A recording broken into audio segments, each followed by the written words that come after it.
Live from the city that never sleeps. 17 miles from Madison Square Garden, New York City. It's America at Night with Rich Valdez, America's favorite late-night talk program, featuring interesting guests from around the world and calls from across America. And now, here is your host, Rich Valdez.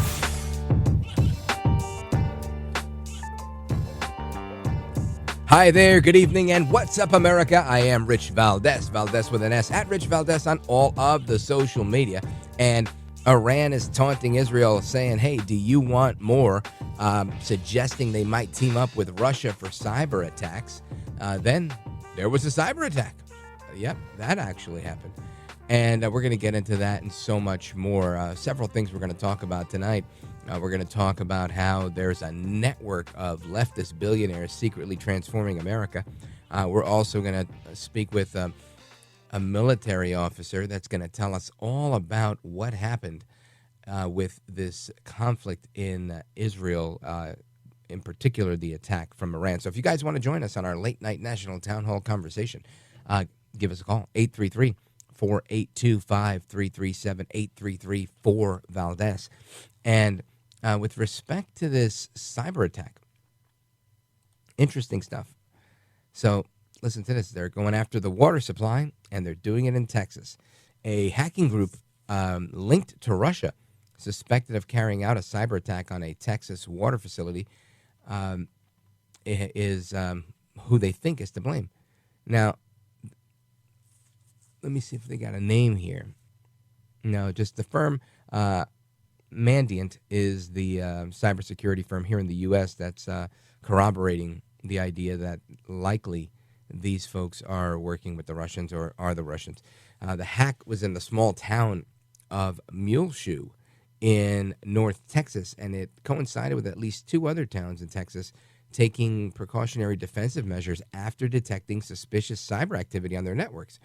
Now, the FBI has been investigating the hacking activity. The attack was a rare example of how hackers are using access to sensitive industrial equipment to disrupt regular operations at U.S. water facilities. This is interesting because if you can interrupt regular operations, then maybe you can steer a ship into a bridge and then call it a collapse. When it's not really a collapse, it's a ship hitting a bridge, right? Okay. Go figure. Anyway, and there was another cyber attack last November on a Pennsylvania water plant, and U.S. officials blamed that on Iran. So birds of a feather flock together, right? These cyber incidents in Texas also help explain why the U.S. National Security Advisor Jake Sullivan was saying last month that state officials and water authorities need to shore up their cyber defenses. So they knew this stuff was coming, and this is why they were putting that admonition out there. Cyber attacks are hitting water and water systems throughout the United States, and state governments as well as water facilities must improve their defenses against the threat, is what Sullivan said in a joint letter with the EPA chief, and that was sent out to all the state officials. Now, U.S. officials have been concerned that many of the country's 150,000 public water systems have struggled to find the cash and personnel to deal with the persistent hacking threats from criminal and state actors. Again, now this is a report according to CNN, but makes you think, right? Makes you go, Now, they haven't gained a lot of national attention when they occurred, so a lot of people are wondering what's going on, but the one that happened today, according to Mandiant, publicly linked the channel, the agency's channel on Telegram, and hackers claimed responsibility for it there. So that's how they know what's going on, and this is something that is typically notorious of Russia's GRU military intelligence agency. So there we have it. Cyber attack from Russia, similar to the cyber attack from Iran. Physical attack from Iran on Israel. Iran coming back and saying, hey, do you want more? I don't know if they're just posturing or what, but doesn't seem like a good place for us to be. These are all tests and taunts on Biden. Now, of course, I realize that the Israelis are bearing the brunt of this. Of course, they're there. This is their homeland. But ultimately, with a strong United States, Iran doesn't take this type of posture against the Israelis. So then, why? Well, weakness. The weakness that's admitted by the Biden administration. So we're going to get into that and a bunch of other things tonight because I think we need to continue to analyze this stuff.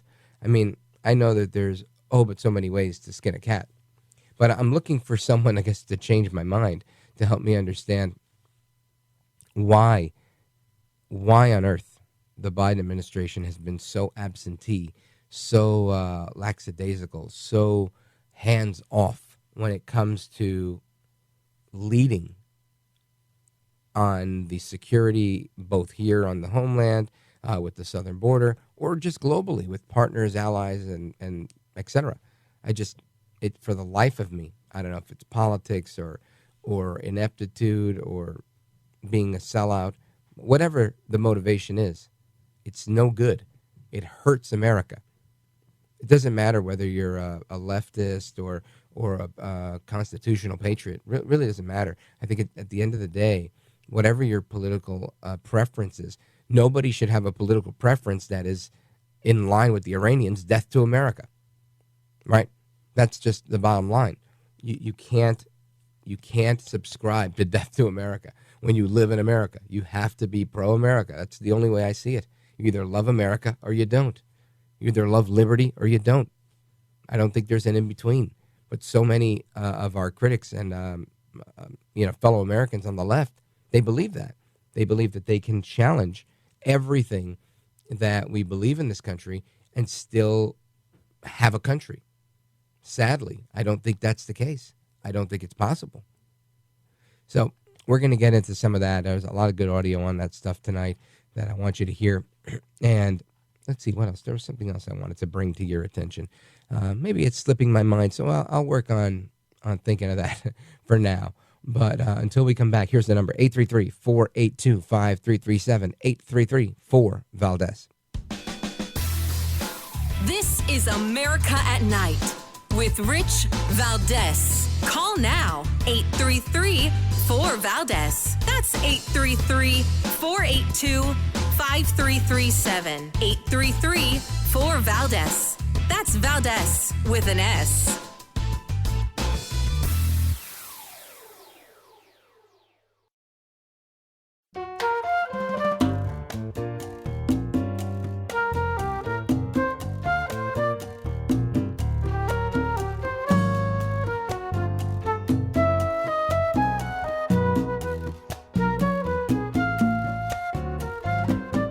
Call now, 833-4-VALDEZ. That's 833-482-5337, 833-4-VALDEZ. That's Valdez with an S.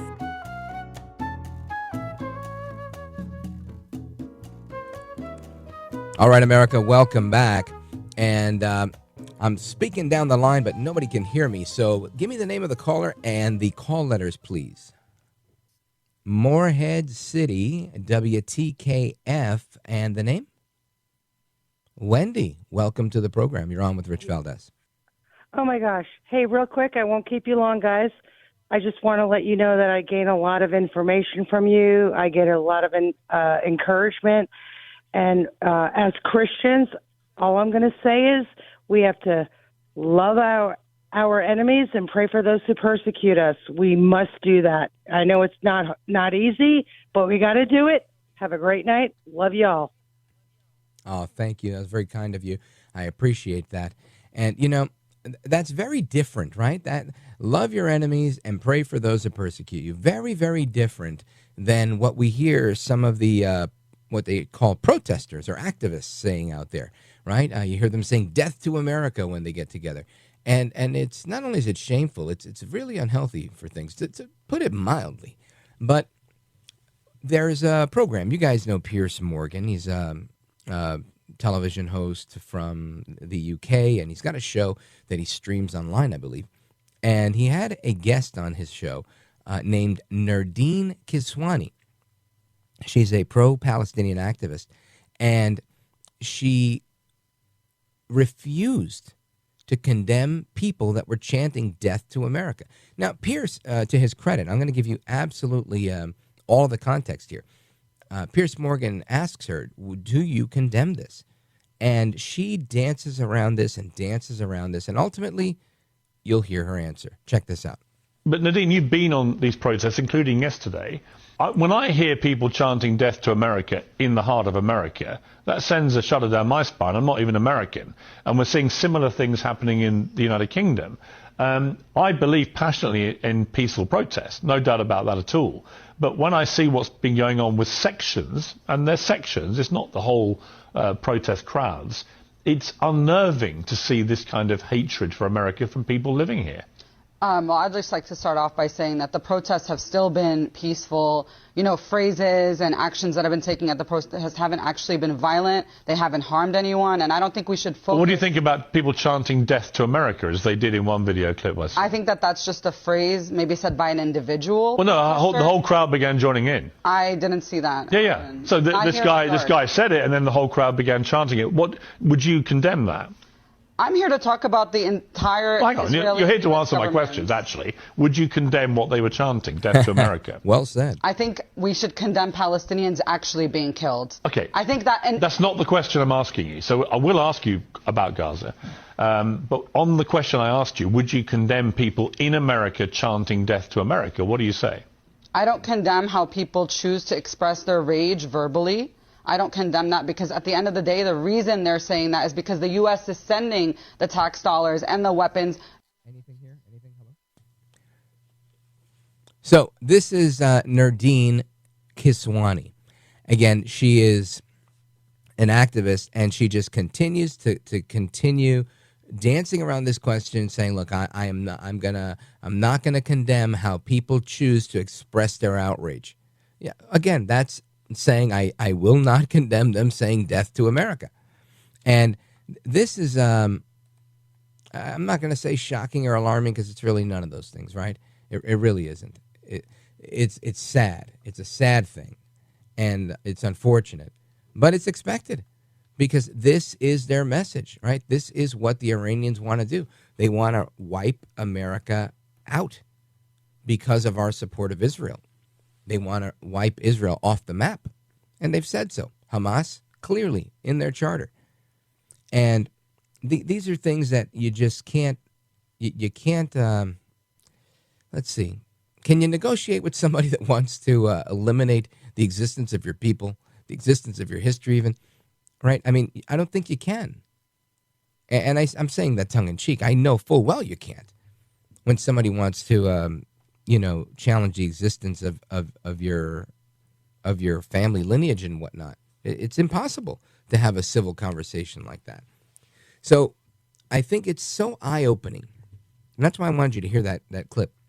And I know so many of you know this already, but for those that are new and listening to the program, you can really, really see that this is not me or someone else, or many of you out there saying, well, you know what, I've picked my side in this war, and I'm with Israel.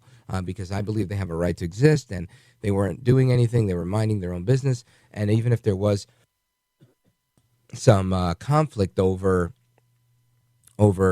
the handling of how people got back and forth to the Gaza Strip, or there was a lack of enforcement from the Palestinian Authority or from Hamas or anybody else on these settlers that were, taking certain, squatting or whatever it was, right? Because there was a lot of talk about that.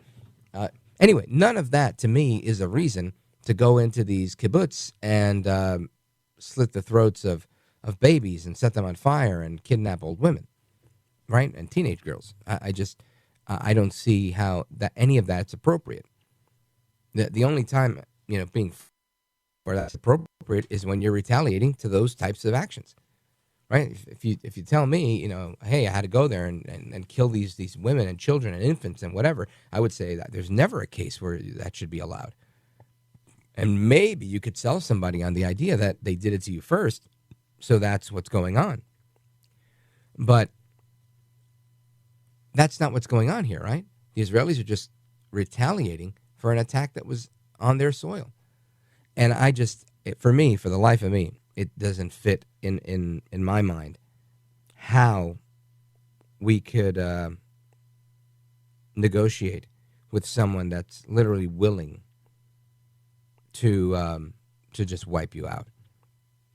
And June in Akron, Ohio writes that she wanted my thoughts on how a single female should prepare for a potential large-scale terrorist attack in the United States.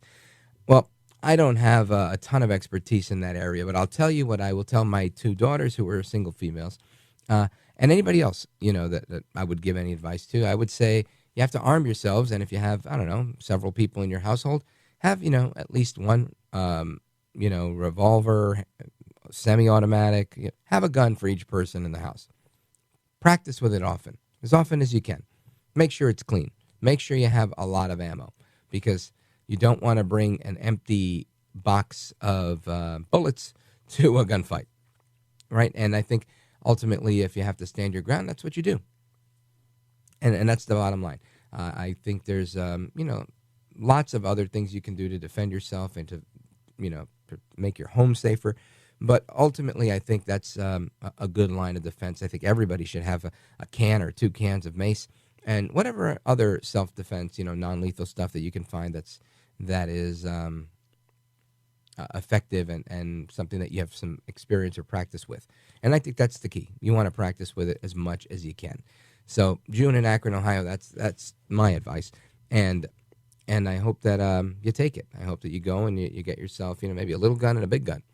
Maybe something where you can do some target practice and you can maybe get a rifle or a sport rifle, something like that where you can prepare yourselves, especially if you're alone.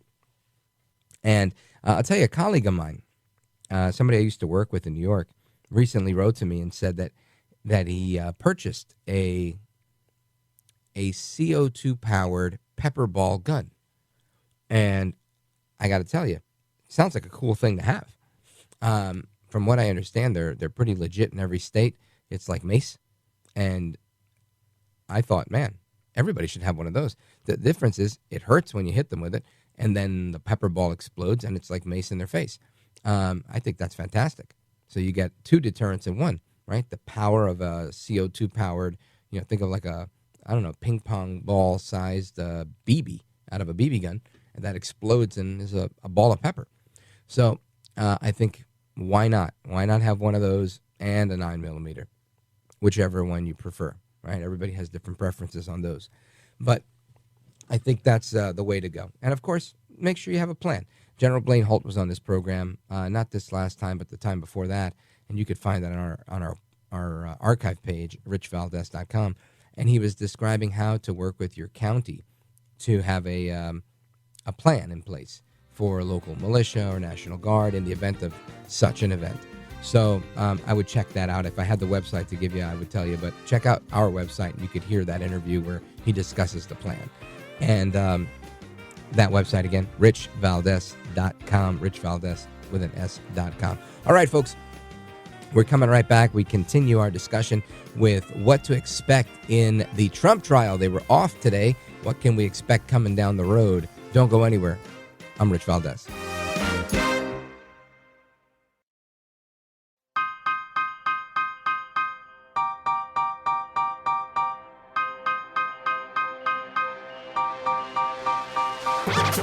Well, thank you, Rich, and thank you for everything. I know you very well, and I listen, but I have a lot of people that listen, and they love your show, and I appreciate it very much. America at Night with Rich Valdez. For me, there is something wonderfully poetic about the fact that despite the fact that even if convicted, he's not going to go to prison, the first person to actually criminally prosecute Donald Trump is a black Harvard grad, the very kind of person that his former staff, the people who worked for him, Stephen Miller, et cetera, want to never be at Harvard law school, but he was. And he came out and graduated. He's prosecuting you, Donald. And a black woman is doing that same exact thing in Georgia. And a black woman forced you to pay a $175 million fine that's out now also in question because the people who put it up, that might not be legit. Donald Trump is being held to account by the very multicultural, multiracial democracy that he's trying to dismantle. And for me, there's something poetic and actually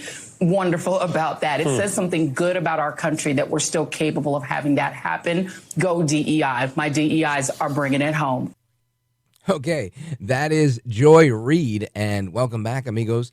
We're going to get into this conversation now because she thinks it's wonderfully poetic that black people are prosecuting Trump. I think it's not poetic at all. The whole thing seems unconstitutional to me. I want to check in with Mike Davis. He's founder of the Article 3 Project. Check them out at article3project.org. And Mike Davis, welcome back, sir. Thank you for having me. You bet. So we've had 2 days of jury selection. There was all sorts of talk going on. Folks from CNN and the New York Times were having a field day saying Trump was asleep. He was this, he was that. He was murmuring things because he disagreed with some of the jurors, and the judge even used that as an opportunity to say he was trying to intimidate a juror, which seems like a stretch to me. What can you tell us about this process? It is a completely rigged process by these Democrat prosecutors and these Democrat judges and these Democrat witnesses and these Democrat hellholes like New York, D.C., and Atlanta to wage lawfare against the leading presidential candidates and to interfere in the 2024 election. I spent 2 days up in New York City this week outside of the courthouse reporting on this. And you have this Democrat prosecutor, this George Soros-funded Democrat prosecutor in Manhattan, Alvin Bragg, who campaigned on getting Trump, who brought these bogus charges against Trump that are at best time-barred bookkeeping violations for a businessman paying off a nuisance claim and put it into the books in the wrong category. And somehow we have 34 felony charges against a former president and the leading presidential candidate after the prior Manhattan DA, Cy Vance, the Manhattan U.S. Attorney, the Federal Election Commission, and Alvin Bragg himself declined to bring these charges. And then Matthew Colangelo got deployed from the Biden Justice Department, a senior political appointee, the number 3 in the Biden Justice Department, got deployed to Bragg's office to resurrect this zombie case against Trump. And they did this and they timed it perfectly to have a trial right now for the next 2 months where Trump is stuck in a courtroom under the threat of going to jail if he leaves the courtroom for the next 2 months instead of being on the campaign trail. And they brought this before this Manhattan Democrat judge, Juan Merchan, who donated to Biden in 2020, donated to another anti-Trump cause, whose adult daughter, Lauren Merchan, is a top Democrat consultant and fundraiser who has raised $100 million off of this criminal prosecution that her father's leading. This is obviously Democrat lawfare. It's obviously election interference. This Judge Merchan rigged the jury questionnaire so people who support Trump have to state that so they can get struck through the process, but the people who support Biden don't. You have this jury pool in Manhattan that's 85% against Trump. This is a completely rigged process. It's Democrat lawfare. It's Democrat election interference, and it's part of the Democrats' campaign to take out Trump. Now, Mike Davis, I know that you were a law clerk to Supreme Court Justice Gorsuch, and you've got a ton of experience with this stuff. When looking at this, and you've laid it out wonderfully, that it's a wholly rigged process. With that being said, do you see any remedy for this in the actual process that's there, or does this just have to take its course and file an appeal and potentially make its way to a higher court? There's no question that this Democrat prosecutor and this Democrat judge and this rigged jury selection with these bogus charges, there's no question they're going to find Trump guilty. There's no question this judge will convict. The New York appellate courts, which are stacked with Democrat judges will probably uphold that conviction, and it will have to be dealt with on appeal in the Supreme Court of the United States. But in the meantime, the way this lawfare ends, whether it's this bogus trial in New York for settling a nuisance claim, whether it's the January 6th cases in D.C. by Jack Smith as Biden's special counsel, or with Fannie Willis down in Georgia, big Fannie Willis down in Georgia, these corrupt prosecutions. You have Tish James with her civil fraud lawsuit for non-fraud for paying back sophisticated Wall Street banks on time as agreed in full with interest. The only way this ends is on November 5th, 2024, when American voters say, we are not going to let these Democrat prosecutors and judges and juries and these Democrat hellholes pick our next president. We, the people, get to pick our president. Folks, we're on with Mike Davis from the Article 3. He's the founder of the Article 3 Project. Check them out at article3project.org. And Mike Davis, I want you to stick with us when we come back. I want to get your take on the other cases and what potentially those look like between and November. I know there were some scholars and experts out there saying that they didn't think that any of these cases would make it to trial before Election Day. Lo and behold, here we are. So I'm wondering what other types of hurdles the Democrats are willing to jump to expedite this. Folks, we're coming right back with Mike Davis. Don't go anywhere. This is America at Night with Rich Valdez.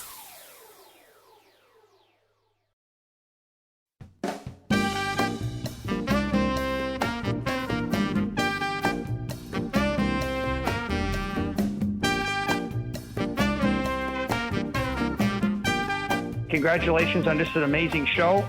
I know you've worked so hard in the industry, and nobody deserves it more than you do. So I'm happy to see you really succeeding here. It's awesome. America at Night with Rich Valdez.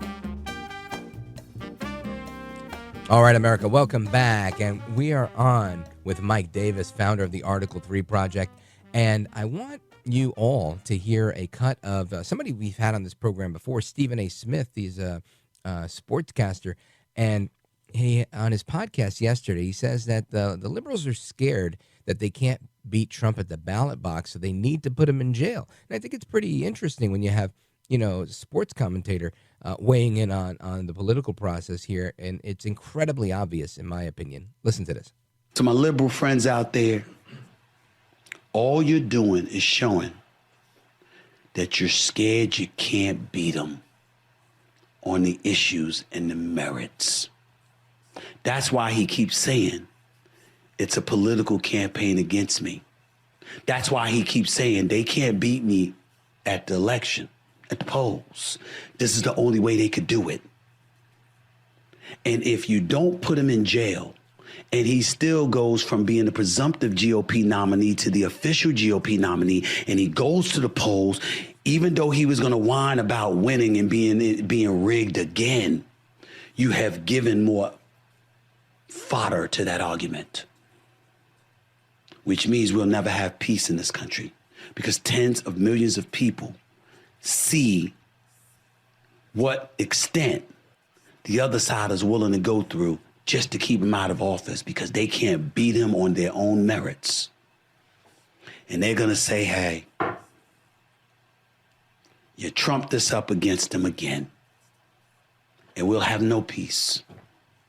When all you got to do is figure out a way to beat him on the issues. But you haven't been able to do it. So that's Stephen A. Smith on his podcast. Mike Davis, do you agree? It sounds like you do.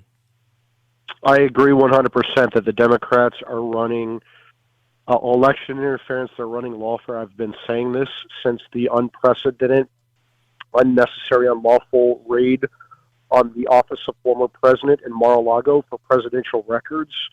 President Trump is allowed by federal statute, by the Presidential Records Act, to have, and that led to an espionage charge by Biden Attorney General Merrick Garland and his henchman, Special Counsel Jack Smith. They're running lawfare on 4 different criminal prosecutions, and it's because these Democrats fear they can't beat President Trump on November 5th, 2024. And all they're doing with this lawfare, we've been fighting this. Over 3,000 media hits, constant social media, constant opinion pieces. We've been fighting this. We've been the tip of the spear. We were the only people out there fighting this for the first 6 months after the Mar-a-Lago raid at the Article 3 project.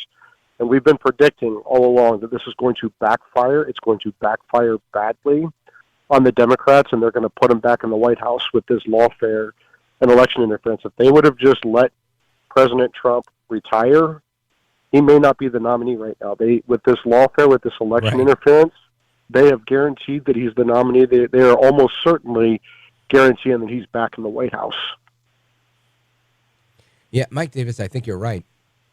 And I'm wondering from your perspective, I know that you guys have been very active with what's going on here. Tell me, with the other cases that we see, do you think that they're going to try and put the rush on these things so that they can also bring these to trial prior to Election Day, or is this their all eggs in one basket, full speed ahead in New York? Look, they tried to stack the criminal prosecutions, the 4 unprecedented criminal prosecutions, back to back to back, starting in January of this year through the election. They wanted Trump in the courtroom instead of on the campaign trail. President Trump hired superb attorneys who raised really compelling legal arguments that the Supreme Court is going to consider. The Supreme Court considered the Fisher case yesterday. That's two of Jack Smith's 4 criminal charges against Trump are going to be probably thrown out after the Fisher case that the Supreme Court's deciding on January 6 cases, though Supreme Court will decide that before the end of June.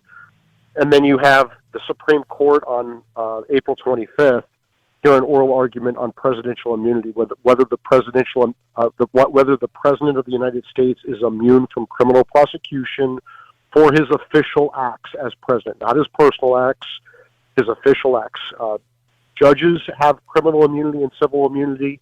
Members of Congress have criminal immunity and civil immunity. Right now, the president just has civil immunity based upon a precedent from 40 years ago, the Nixon case.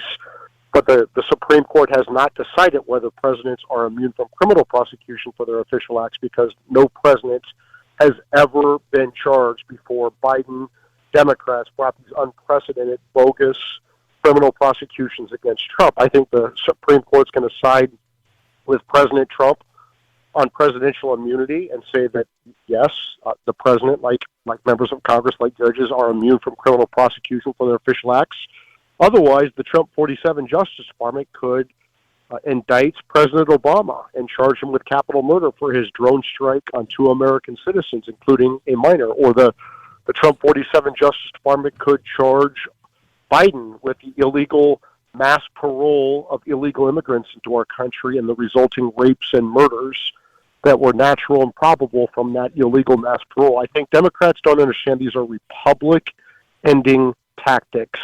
This lawfare, this election interference, these are Republican-ending tactics by these Democrats, because it's not going to end if Trump goes away. Trump is just in their way. And this is how the Roman Republic fell, when you brought this lawfare by these Senates, these Roman insiders against Caesar, and Caesar felt like he had no other option than to cross the Rubicon from Gaul into Rome, and it led to the fall of the Roman Republic. I'm not saying America's going into civil war, but this lawfare, this election interference, is going to lead to a legal tit-for-tat, back and forth between the parties that will destroy the presidency and therefore destroy our country and destroy our world. And so this cannot happen. The American people need to say hell no on November 5th, 2024, and end this. Yeah, well put, Mike Davis. And I think that particular case, the presidential immunity and all that, I think you're right. It's a double-edged sword. It's even where Roberts would have no wiggle room, and he loves to have a lot of wiggle room. I don't think because this is so much bigger than Trump, right? This is whatever they decide. If they punt now, then is in effect them taking no action, which can hurt people in the future, Democrats, right? So I think it's something that has to be answered now. But the other case in Georgia, how do you think that one ends up? That's a good question. That's where you have Big Fannie Willis down there, this Fulton County DA, who campaigned on getting Trump like the rest of them. She hired her big, dumb, unqualified boyfriend, Nathan Wade, to be the special prosecutor, paid him $250 an hour. He billed like $700,000. And she took illegal kickbacks. Vic Fanny became the Grey Goose girl. She said she's a Grey Goose girl. She took on these trips around the world. She had an illegal financial stake in this criminal prosecution. It is a bogus prosecution. It is not a crime to object to a presidential election. That's allowed by the Electoral Count Act of 1887. Democrats objected to Republican wins in 1968, 2000, 2004, and 2016. You don't see Al Gore and John Kerry and Hillary Clinton in prison for objecting to Republican wins. It's also allowed by the First Amendment to object and to twist arms politically. This is bogus. This is a bogus theory in all four of these criminal prosecutions, what they're doing to Trump. Jack Smith also charged Trump with January 6th charges in D.C. in front of a D.C. Obama judge, Tanya Shutkin, with a 95% Democrat jury pool in D.C. This is intentional. This is coordinated.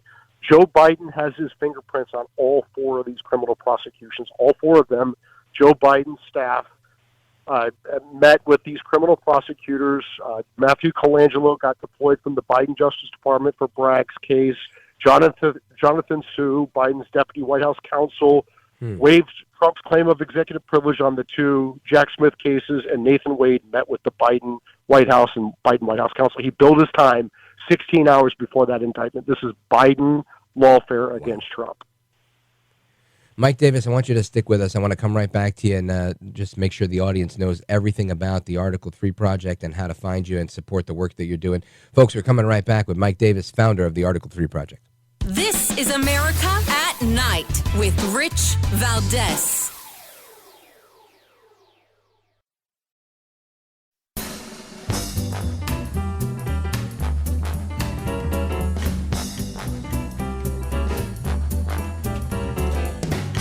America at Night with Rich Valdez. All right, familia, welcome back. Amigos, we continue with Mike Davis, founder of the Article 3 Project. And Mike Davis, tell us about the Article 3 Project. I want everybody listening to know the important work that you're doing out there. Yeah, we've been the tip of the spear defending Trump against this lawfare and election interference, going back to the Mar-a-Lago raid, and a lot of other Republicans and conservatives, particularly Republican and conservative lawyers, ran and hid. So we have defended him constantly. We've done over 3,000 media hits defending Trump. We've done constant social media, constant opinion pieces, and we've changed the politics. We've turned lemons into lemonade on this. Our main fight is the judiciary to confirm constitutionalist judges. We help President Trump confirm his constitutionalist judges and defend those judges when they get to the bench. They have lifetime tenure. They have pay protection. They're not supposed to care about the politics, but they're still humans. And so when they get attacked, like the left constantly attacks Clarence Thomas, for example, we're out there punching back. We have the insider experience, and we bring the outsider fight. And so we're very effective. We're lean and mean, and we're fighting every day for conservative judges and for President Trump. Outstanding. And Mike Davis, people who want to support the work that you're doing and learn more about it, where do they go? I appreciate that. You can go to article3project.org, article number 3project.org. You can donate there. Outstanding. Mike Davis, you are a gentleman, a scholar, and a patriot. I appreciate you being here with us tonight.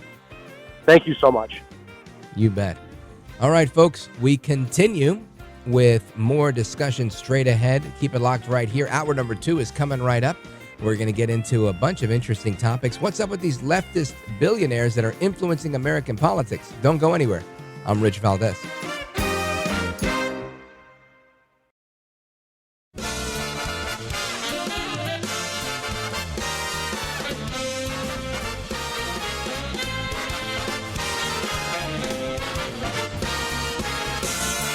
Live from the city that never sleeps. 17 miles from Madison Square Garden, New York City. It's America at Night with Rich Valdez, America's favorite late night talk program, featuring interesting guests from around the world and calls from across America. And now, here is your host, Rich Valdez.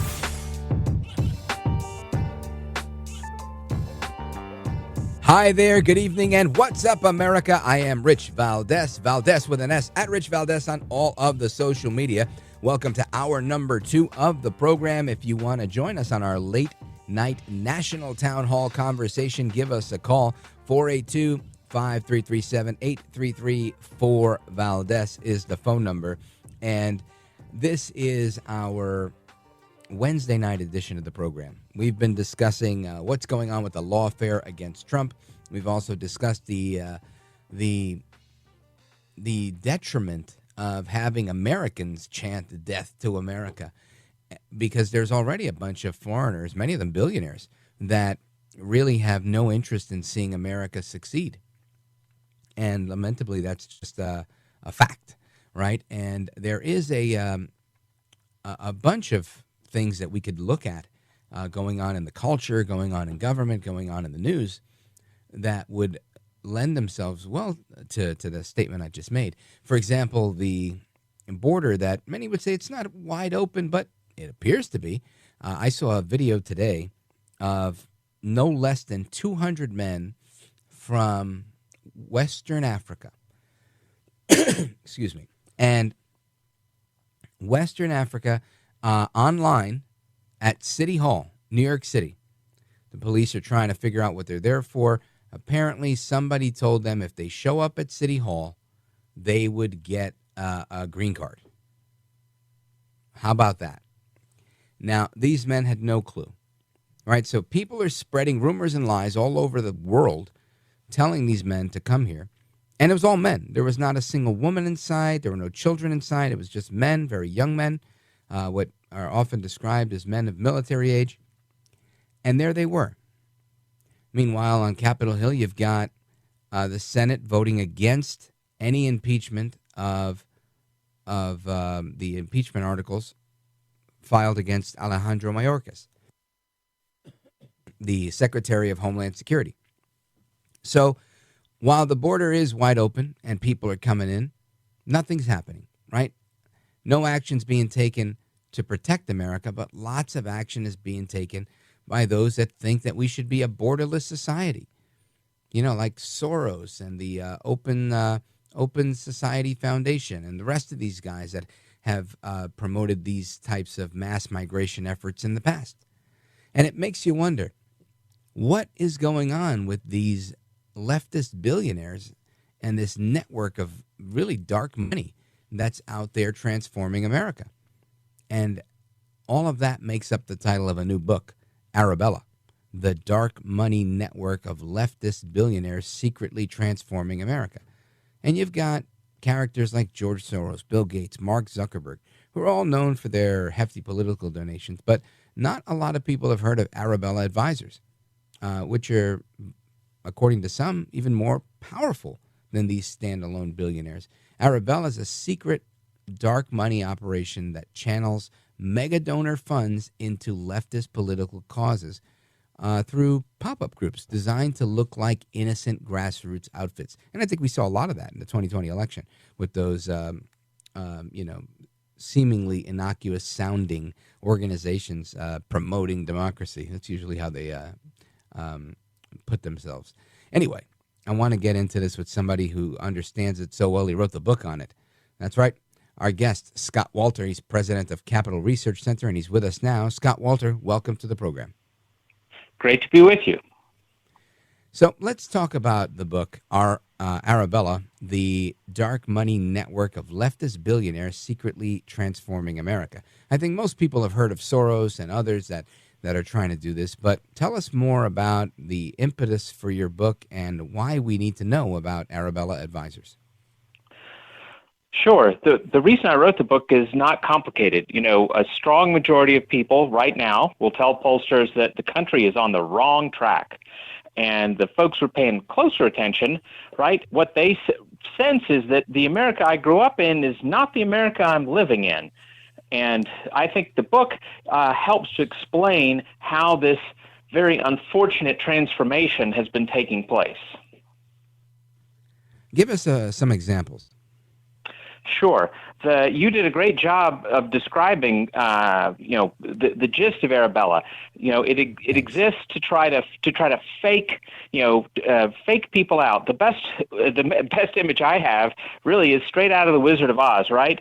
Great big scary loud wizard, appears before you, and only later do you discover, wait, when the dog pulls the curtain, like, wait a minute, that's just some guy at a microphone behind the curtain. Well, in the case of Arabella and its network, what you have, you see some group, like you live in Florida and you see Floridians for a Fair Shake, or things, groups with those innocuous sounding names that sound also you assume that's a Florida-based thing. No, it's not. It is nothing but a website and an accounting code at a big DC office. So somebody at one of those little veal pen, carols in a DC office, that's who's really behind the curtain. Well, folks, we are discussing how this dark money network of leftist billionaires secretly transform America. And Scott Walker, I'd love for you to dig into this a little bit, because I'm not sure people really understand the breadth and depth of everything that is flowing through Arabella. Tell us more. Sure. First, let me start with the money numbers, because that'll blow people away. So in the 2020 cycle, right, 2 years, 19 and 20, the nonprofits that are in the Arabella network brought in $2.4 billion. Now, that's the Democratic National Committee money haul and the Republican National Committee money haul, and another billion. And then in 22, you'd think that, off year, maybe it declined some. Nope. Even bigger, $3 billion. That's more than the DNC, the RNC, and both parties' National Senate and House committees, plus almost $500 million. So that's the scale of it. Now, the description of how it sort of operates, the gist of the network is visualize for yourself a pyramid, right? At the top of the pyramid, you have Arabella Advisors. That's a for-profit company, consulting company, PR firm, Beltway Bandit, we call them in D.C., right? They actually operate everything else. But the next level is in the middle. In the middle of the pyramid, you have half a dozen nonprofits of different legal types, and that's where the money goes in, right? So if you're Bill Gates or Zuckerberg or Soros, you write a check to one of those nonprofits that are operated by Arabella at the top of the pyramid. And then it's the base of the pyramid that ordinary Americans see. That's the hundreds, and I emphasize hundreds, of these fake groups with the innocuous names that sound like they, are run by your neighbors next door. That is the whole picture of this amazing beast. It's interesting, because I think most people think, this is just politics as usual, but they don't realize that there's a massive fundraising operation along with massive big money, deep pockets that goes along with this. So when we come back, I want you to tell us a little bit more about, who some of these mega donors to Arabella are. And I'll remind everybody about the book. Folks, we're on with Scott Walker. He's president of Capital Research Center, and his new book, Arabella, the Dark Money Network of Leftist Billionaires Secretly Transforming America, is something I think you should check out. Folks, we're coming right back with your calls and more. 833-482-5337, 833-4-VALDEZ. This is America at Night with Rich Valdez.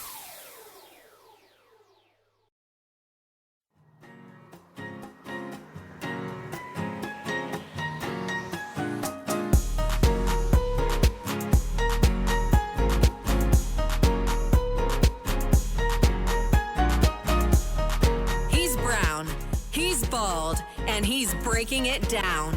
It's America at Night with Rich Valdez. All right, amigos, welcome back, familia. We continue our conversation on the new book, Arabella, the Dark Money Network of Leftist Billionaires Secretly Transforming America. Our guest is Scott Walter. president of Capital Research Center. And Scott Walter, I'd like you to tell us a little bit about who these donors actually are. Happy to do that. The one of the biggest donors to the Arabella network is Bill Gates. He does it mainly for advocacy on health issues that he cares about. Another major one is, of course, George Soros. You also have Pierre Omidyar, the eBay billionaire. You have Mark Zuckerberg, who mainly gives to criminal justice reform, quote unquote, at Arabella, which is a very frightening thought for those of you who have to walk the streets of any American city. And there is especially important to note that one of their biggest donors, almost from the very beginning the thing has existed across 2 decades, somebody who's given them $250 million all told, is a foreign billionaire you've probably never heard of, Hans-Jörg Wyss, a Swiss billionaire who, by law, he has no right to meddle in any way in American politics. In past years, he used to write checks straight to politicians like Friends of Dick Durbin Committee and whatnot, which was completely illegal. But unfortunately, he didn't get caught until the statute of limitations had expired.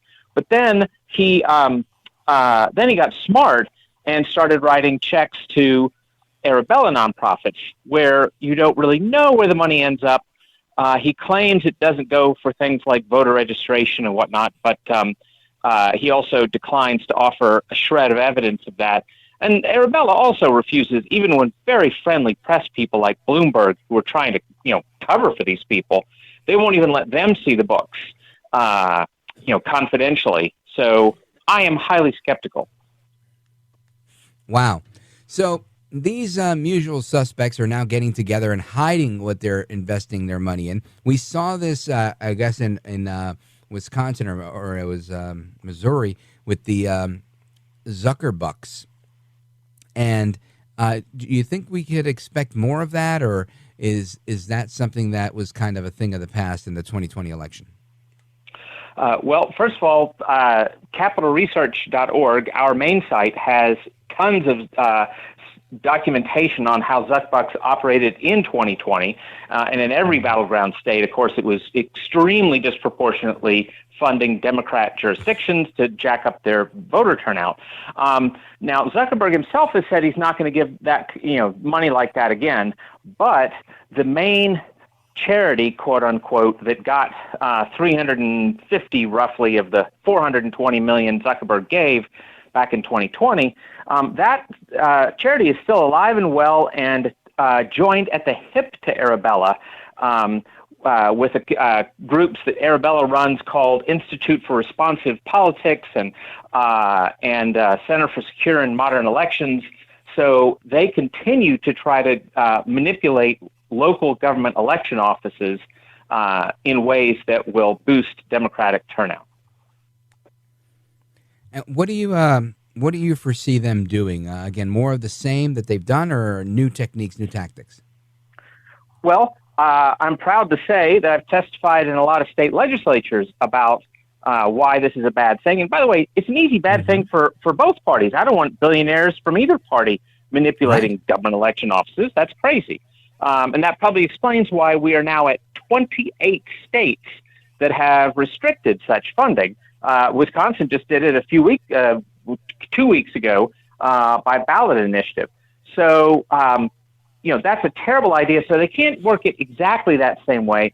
So instead, they've got these big scams where it's the group, or not even group, the thing they've created for it to rebrand it is Alliance for Election Excellence. Now, you're not against election excellence, are you, Rich?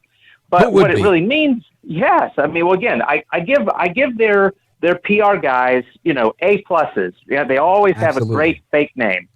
But so election excellence turns out to mean that you're going to let them and their partners, which include these fake groups from Arabella I just mentioned, you're going to let them help you. They'll have, for instance, improvement plans for how you can run your office better. And they'll have, since they can't just write you a check in 28 states, they'll give you credits or scholarships, so that, it's not flatly them writing you a check, which is now illegal, but instead it's them saying, oh, you have these credits, so come use them with our wonderful partners like the Center for Secure and Modern Elections, run by Arabella, which nobody even pretends is anything other than a Democrat, heavyweight dark money group. So, wow. Now, you've put all of this together through your book, but your day job is running the Capital Research Center. Tell us a little bit about the work that you're doing there in addition to the book. Absolutely. The main site is capitalresearch.org, and you can go there and sign up for our weekly newsletter, which is an email that I promise, not money begging, just the greatest hits of each week's research. And we cover a vast range of bad lefty doings. And then we also run a wonderful site called influencewatch.org, influencewatch.org. That is essentially a Wikipedia of the left. Every group I've mentioned, you can look them up on there and dig deep, and it's all cross-referenced. And I just warn you, once you get on that site, you're probably going to lose the next 5 hours of your life going down rabbit holes that you never knew existed. I bet. That's fantastic. And if people want to get a copy of the book, where do you send them? What is it, like an Amazon thing, or is there a particular website? Nope. Tell them where to go. Amazon.com or anywhere else that sells books, and it's Arabella, Arabella. And if you want people to go to your website or support the work that you're doing, what's the best website for them to make a donation or follow the work that you're doing? Sure. Capitalresearch.org has a donate button, and so does the influencewatch.org, so either one is great. All right, folks, check them out at the Influence Watch or at capitalresearch.org, and of course, check out the book, Arabella, the Dark Money Network of Leftist Billionaires Secretly Transforming America.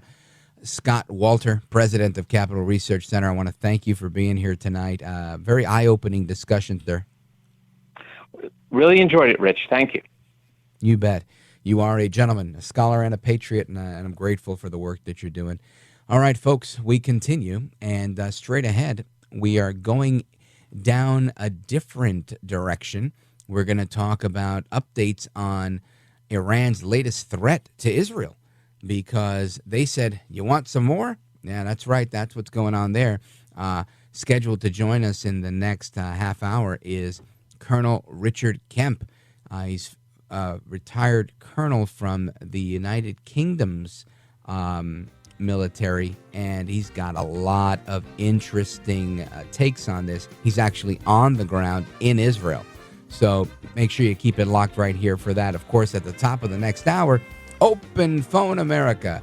That's right. You guys get to dial in and share your thoughts. 833-482-5337.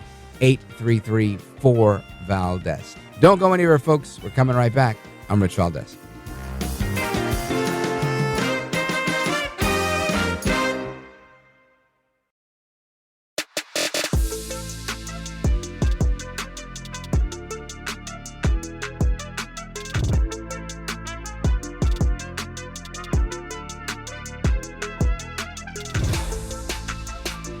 Rich Valdez, who again will do a fine job, and I know you'll enjoy listening to him. This is America at Night with Rich Valdez.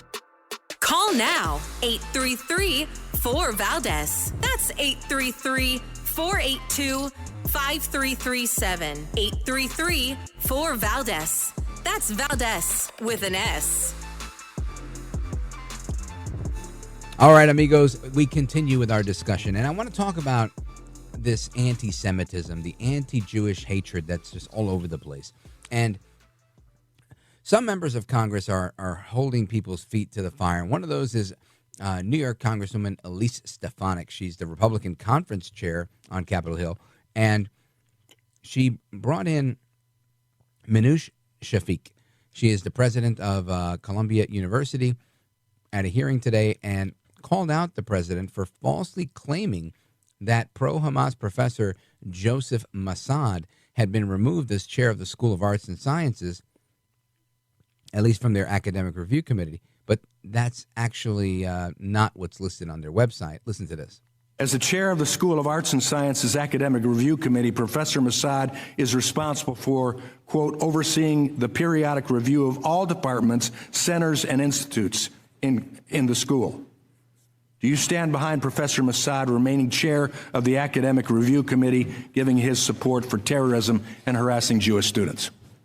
Congressman Walberg, I just want to confirm that when faculty behave in any discriminatory fashion at Columbia— You talk to him. There are consequences. No, we take them out of the classroom if necessary. Is he out of the remove them classroom? from leadership posts if necessary. We allow students to leave those classes if they feel at all uncomfortable. Is he out of the classroom? He is. I believe, to answer your question, he is no longer chair of that committee and does not have a leadership role.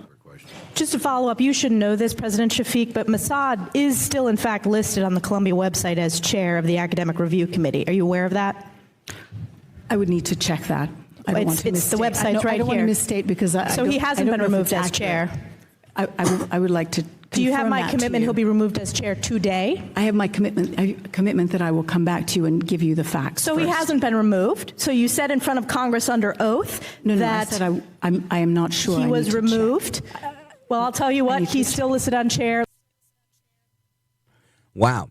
So there you have, again, Elise Stefanik jumping in with Columbia President Manoush Shafiq, calling her out, saying, no, absolutely not. No bueno. And this continues, and we've got some good audio on this. Stefanik continued with the Columbia co-chair saying that pro-Hamas Professor Joseph Massad should be removed. Listen to this. Do you believe that he should be removed as chair? Because currently he's listed as chair on Columbia University's website. I don't believe any professor at Columbia should say anything like what our professors have to be held to a higher standard than our students. And I can tell you that But you can't say at this hearing that he should be removed as chair? Even though he violates university I rules? would not want him as chair, and we are looking at the issue of faculty and what Mr. we Greenwald, expect do you from our think he should be faculty removed as in chair? June. His comments are abhorrent, and I believe that one of the steps that we could take in terms of discipline is to remove him from that leadership position. Thank you for that direct answer. And just to let you know, Mr. Abdu is not grading papers right now. He's on campus at the unsanctioned anti-Israel, anti-Semitic event that is being supported by pro-Hamas activists on campus. So that's what Professor Abdu is doing at this very moment. And this continues, and I think this is pretty juicy stuff. You've got Congresswoman Stefanik. She then goes into, again, with Manoush Shafiq, the president of Columbia, clarifying that she's sending a message that anti-Semitism is tolerated. Listen to this. Let me ask about Professor Catherine Frank from the Columbia Law School, who said that all Israeli students who have served in the IDF are dangerous and shouldn't be on campus. What disciplinary action has been taken against that professor? I agree with you that those comments are completely unacceptable and discriminatory. But I'm asking you what disciplinary action has been taken. She has been spoken to by a very senior person in the administration, and she has said that that was not what she intended to say. And has she publicly apologized? I have suggested that.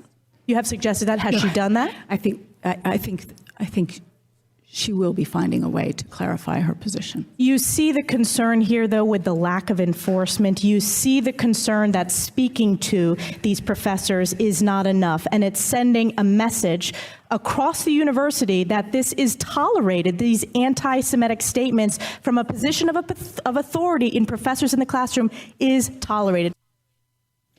I think Congresswoman Stefanik is 100% spot on here.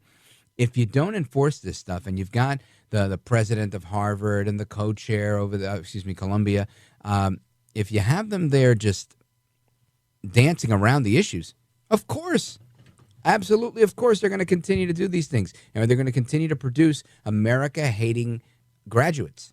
And I don't know, call me crazy, call me part of the Red Scare, but I think that's exactly the plan.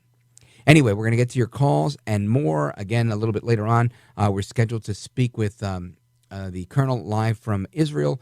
Hopefully that connection is a secure one and we're able to get it. If not, we understand why. But I'm looking forward to chatting with you guys. 833-482-5337, 833-4-Valdez.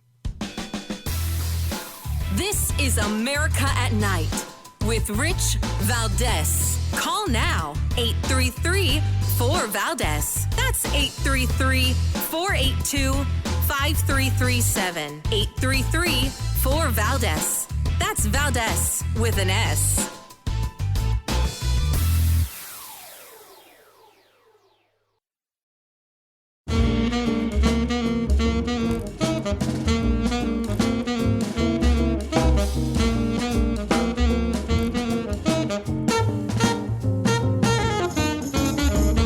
Mr. Call Screener, who is a budding radio star, by the way. Richie Valdez is terrific. This is America at Night with Rich Valdez. Call now, 833-4-Valdez. That's 833-482-5337. 833-4-Valdez. That's Valdez with an S. All right, amigos, welcome back. Let's go to the phones. I want to check in with Joel in Las Cruces, New Mexico on KOBI. Joel, what are your thoughts listening to Congresswoman Stefanik here calling out the anti-Semitism at Columbia University? Does it surprise you? No, not at all. These people have long been hiding from us who they really are for a lot of years now. A lot of them have come out of those secret societies, like the Skull and Bones, the Rosicrucians. Oh, right. Yeah, there's a lot of that on the Ivy League campuses. If we really research all that correctly, we would find out why they're really taking that stand, you know. And but it's not a surprise, you know, because a lot of the people that are always causing problems to Israel, all the political leaders, somehow are connected to all that, you know, and like President Obama, you know, he was from Columbia University, so right. He might know something too about it, you know. That's what I've seen. Yeah, and tell me about your thoughts about those that are praising Joe Biden. Well, a lot of them are. I think that a lot of them don't know who he really is or why he's really doing it.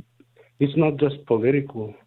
It also has a spiritual tone to it that everybody ignores for some reason. But I heard a while back in June of 23, in July of 23, I was listening to a program, and I heard Mr. Klaus Schwab, the leader of the World Economic Forum, he was saying that Joe Biden, he's caught on tape saying that he's his favorite student. And we all know that Mr. Schwab is a dark character, you know. Oh, There's for sure. a lot of things that we don't know about him correctly, you know. And yeah, well, I mean, I think we know a lot, honestly, Joel, because he doesn't really hide or lie, right? Klaus Schwab has been very open about how he wants to change everything. And he's one of those crazies that we kind of talked about in the last segment, that he's looking to change the world. He's like a mad scientist. And, you know, if he's not working overtime, he's got his partner, Dr. Yuval Harari, that is also just as wacko as he is. And I'm with I think there's a lot of people that may be fooled by these guys or think that that's happening over there, that's not happening over here, but they've got a lot of influence, Joe. Yeah, I know. Well, they have a big secret plot that going on behind the scenes that is going to hurt all of us in the end, you know. And I heard this by Pastor Billy Crone, a pastor over there in Las Vegas, Nevada. His ministry is called get a live media. And I'm not familiar with it. He has a lot of good material that he has uncovered, and I didn't want to believe it myself before, but what I've seen and what I've researched myself has really changed my mind, recently. Yeah, well, Joel, I've heard Dr. Yuval Harari and Klaus Schwab go on and on and on about how they want to replace God, how they can use artificial intelligence to replace God, how, in effect, saying that God is kind of like an imaginary friend for grown-ups, and that we could really replace what people need with artificial intelligence. It was a shocking stuff to hear, but this is the heretical posture that they take with their worldview. So thank you, my friend, for the call. I appreciate it. Big shout out to everybody in Las Cruces, New Mexico on KOBI. And I think this is a good place for me to take a quick pause and then come back with the rest of your calls and some additional audio here from Congresswoman Elise Stefanik. Don't go anywhere. This is America at Night with Rich Valdez. Call now, 833-4-VALDEZ. That's 833-482-5337. 833-4-VALDEZ. That's Valdez with an S.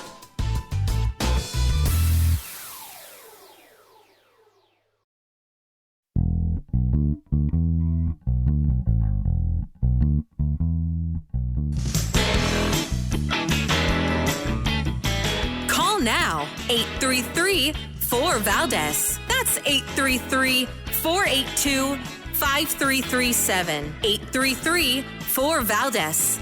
That's Valdez with an S. Yes or no question for all of the witnesses. Does calling for the genocide of Jews violate Colombia's code of conduct? Mr. Greenwald. Yes, it does. Ms. Shipman. Yes, it does. Dr. Shafiq. Yes, it does. And Professor Shizer. Yes, it does. Well, there you have it. And ultimately, there was some agreement there. But it doesn't stop there. They continue. Now, I wanted you to get into to hear what they get into. Because, again, Manoush Shafiq, she is the president of Columbia University. She says she's never seen anti-Jewish protests on campus. Listen to this. One of my colleagues asked you, have you seen anti-Muslim protests on campus?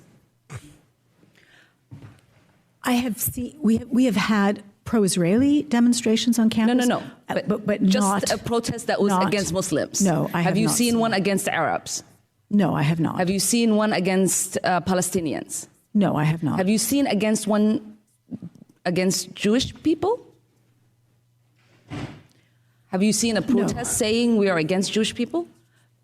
No, I have seen. Okay, thank you for that clarification. That is Ilhan Omar, again, trying to make the case that this is not even an issue, right? The fact that we're having this conversation, there is no anti-Jewish sentiment. Well, I think it's clear. We could see. I almost got ran over by somebody yesterday who was coming back probably from the Brooklyn Bridge or one of those other protests and was extremely aggressive with 5 or 6 other cars on the road until he tried to run me off the road. So, listen, I'm not buying the fact that they haven't seen this. If they haven't seen it, it's because they're not looking.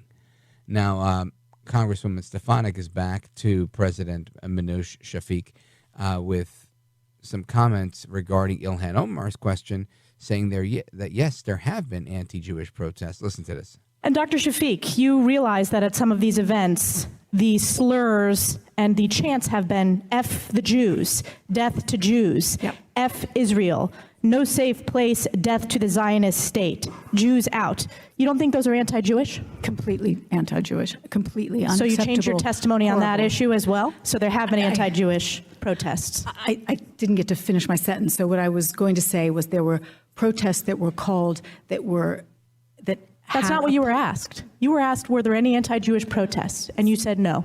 So the protest was not labeled as an anti-Jewish protest. I'm not asking what it was labeled. Anti-Israeli government policy. The question wasn't what it was labeled. but anti-Semitic incidents happen, or anti-Semitic things were said. So I just It wanted is to an finish. anti-Jewish protest. You agree with that? You change your testimony? Congresswoman, anti-Jewish things were said at protests, yes. Thank you for changing your testimony. It's kind of like saying, hey, has there ever been a mass murder on your campus? And I'm saying, look, no, we've never had a mass murder on the campus. But so-and-so was killed, so-and-so was murdered, so-and-so was murdered, and another person was murdered as well. What do you call that? Well, these are, people were killed, but we never had a mass murder. But there were 4 more people killed, but we've never had a mass murder, right? This is semantics. And it's a shame that they're doing this, because we've seen this happen. I mean, time and time again.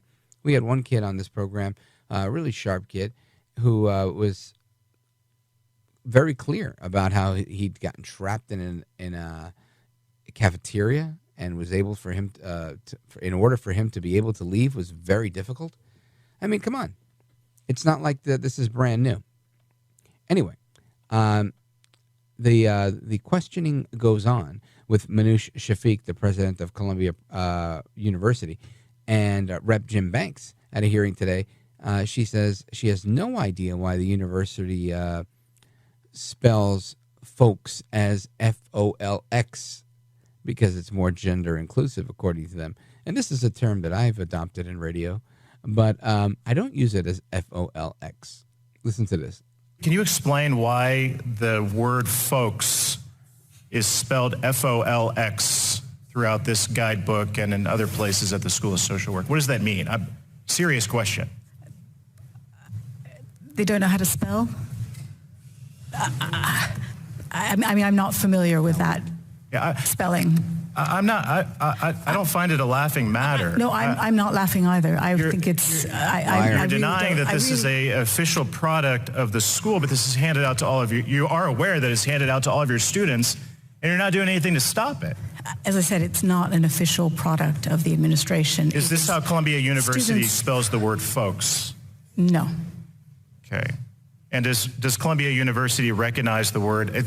Because it's not found in the Webster's dictionary or anywhere else, Ashken normativity. Right. Is that an acceptable term at Columbia University? Congressman, I am with you. I agree with you that I don't find this a meaningful way of. This is handed out on your watch. As I said, this is not a product of Columbia University. Again, that is Congressman Jim Banks at a hearing today, where you can hear, this is the president of Columbia University stuttering and stammering, I don't know, I'm not sure, blah, blah, blah, right? You're hearing that because she knows full well. She's not getting caught with her pants down. She's not getting caught off guard. She just can't defend it.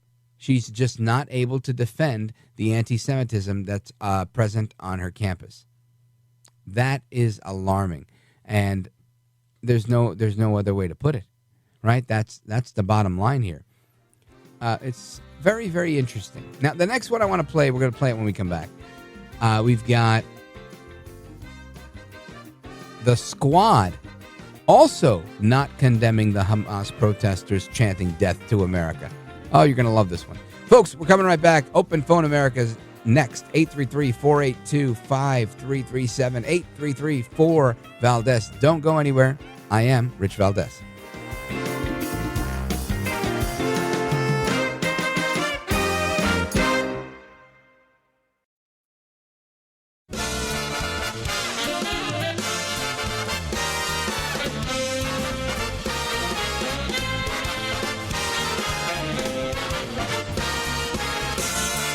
Live from the city that never sleeps. 17 miles from Madison Square Garden, New York City. It's America at Night with Rich Valdez, America's favorite late night talk program, featuring interesting guests from around the world and calls from across America. And now, here is your host, Rich Valdez.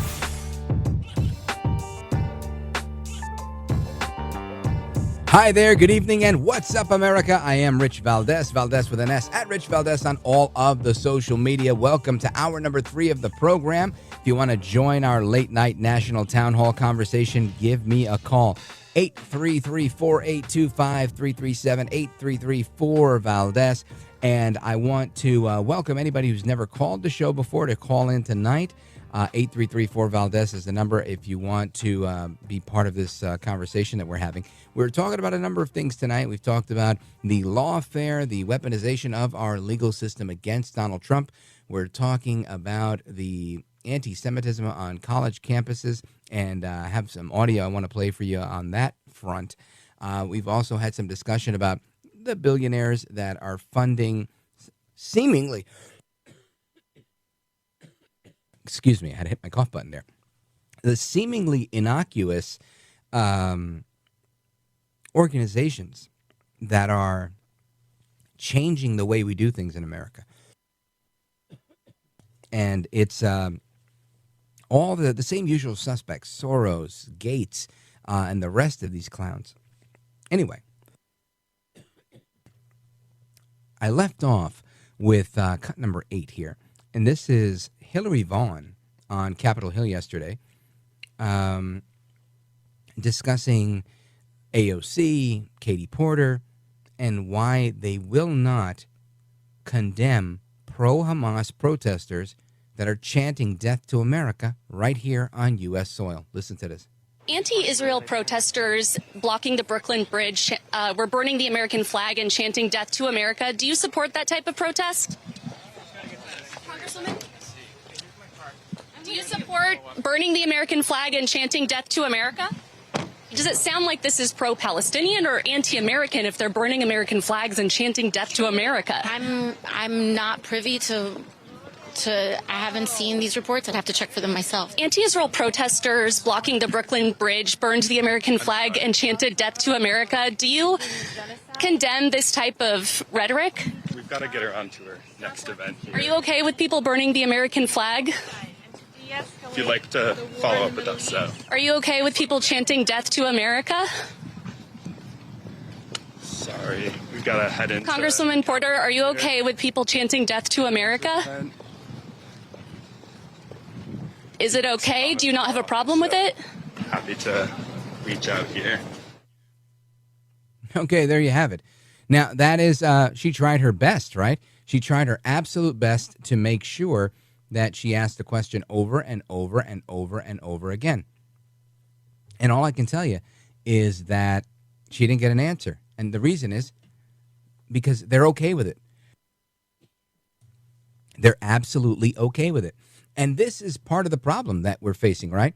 When you have an enemy within, right? What they like, many joke around and call them the pro-Hamas, the Hamas caucus of Congress. But the reality is that's what they are. They're supporting an organization, a movement that is not just critical of the United States or U.S. policy, but more so hates America, right? And wants to see us destroyed and would love to see our ally in the Middle East destroyed. This is incredibly problematic. Now, it doesn't come as any surprise to me that AOC, my least favorite congresswoman from the Bronx and Queens, all out crazy, Alexandria Ocasio-Cortez, would do something like this because most of her policies, I think, are rooted in anti-Americanism. However, it's very telling. And earlier in the show, I pointed out, I think at the top of the 10 o'clock hour, that we had a pro-Hamas person on with Piers Morgan on his, I think it's a video podcast, forgive me if it's not, called Uncensored. And let's cue that one up so we could play that one as well. And Piers Morgan has this woman on, and I'll get back to the college stuff, I promise you. But her name is Nerdine Naz. Give me a second. What number is that, Count Delacula? Here we go. Nerdine Kiswani, number 27, on Piers Morgan. And she refuses to condemn people chanting death to America. Listen to this. But Nadine, you've been on these protests, including yesterday. when I hear people chanting death to America in the heart of America, that sends a shudder down my spine. I'm not even American. And we're seeing similar things happening in the United Kingdom. I believe passionately in peaceful protest, no doubt about that at all. But when I see what's been going on with sections, and they're sections, it's not the whole protest crowds, it's unnerving to see this kind of hatred for America from people living here. Well, I'd just like to start off by saying that the protests have still been peaceful. You know, phrases and actions that have been taken at the protests haven't actually been violent. They haven't harmed anyone, and I don't think we should focus. What do you think about people chanting death to America, as they did in one video clip? I think that that's just a phrase maybe said by an individual. Well, no, the whole crowd began joining in. I didn't see that. Yeah. So this guy said it, and then the whole crowd began chanting it. What would you condemn that? I'm here to talk about the entire. Hang on, you're here to answer my questions, actually. Would you condemn what they were chanting, death to America? I think we should condemn Palestinians actually being killed. Okay. I think that. And that's not the question I'm asking you. So I will ask you about Gaza. But on the question I asked you, would you condemn people in America chanting death to America? What do you say? I don't condemn how people choose to express their rage verbally. I don't condemn that, because at the end of the day, the reason they're saying that is because the U.S. is sending the tax dollars and the weapons. There you go. Now, this is Miss Kiswani saying exactly what Rashida Tlaib says, exactly what Ilhan Omar says, exactly what Ayanna Pressley says, exactly what Rep. AOC says. Alexandria Ocasio-Cortez, my least favorite congresswoman from the Bronx and Queens. All out crazy. They all say the same thing. That we're funding this, we're funding that, we're very, very bad. Israel is the big bad wolf, and blah, blah, blah, blah, blah. And some of that anti-Semitism is spreading in even on the conservative side of the aisle. You got a lot of people that are very pro-Putin. I like to call them the pro-Putin patriots. And they also they subscribe to this idea that they don't like Jews. And that's a real thing. And they say, oh, these aren't the real Jews. Those are the fake Jews, this, that, and the other. Listen. I don't believe all of the hype that's out there. I don't sip the Kool-Aid. All I could tell you is that there is a growing movement of people in this country that are okay with hatred, that are okay with the chanting of death to America. I would be equally as bothered by someone saying death to Palestine, death to any country, right? Even ones that we're enemies with. Because you don't do that, right? It's just that's not our mission. Our mission is not to eradicate countries and populations. Our mission is always to eradicate bad guys and movements like ISIS and whatnot. And I understand that war is not a clean sport. I get that too. The goal is never to end a people group, right? At least in my lifetime. And that is exactly what Hamas wants to do. So I want to get your thoughts on this. Is it okay? Is it free speech, and should it be acceptable? I understand it's legal, but do you support, you the listeners, do you support your fellow Americans chanting death to America? Is that what we should be doing at this point in our history? I don't know. For me, it's a hell no. But I want to know your thoughts. 833-482-5337, 833-4-VALDEZ. This is America at Night with Rich Valdez. Call now, 833-4-VALDEZ. That's 833-482-5337, 833-4-VALDEZ. That's Valdez with an S.